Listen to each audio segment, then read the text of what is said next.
તાલુકાના વહેરાખાડી ગામે મહી નદીના કિનારે મહીસાગર વન વિભાગ દ્વારા નિર્માણ પામ્યું છે. બેનમૂન પ્રવેશ દ્વાર શ્રી સરદારની પ્રતિમાની આસપાસ ફૂલોની ચાદર અને હરિયાળી મનમોહક દ્રશ્ય ખડું કરે છે.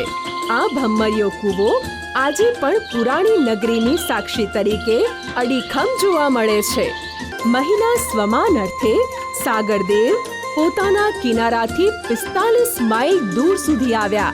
તે આજનું વહેરાખાડી ગામ, જ્યાં મહી અને સાગરનું લગ્ન થયું. મહી માતા મગરને પોતાના વાહન તરીકે સ્વીકારી તેના પર આરૂઢ થયા હતા તેવું માનવામાં આવે છે. મગરનું અસ્તિત્વ પર્યાવરણ માટે ખૂબ અગત્યનું છે. મહીસાગરના કાંઠે નિર્માણ પામેલ મહીસાગર વનમાં પધારો. જીવન ધન્ય થઈ ગયાનો અનુભવ થશે. પાછા એકલા ના આવતા, સહકુટુંબ આવજો હો.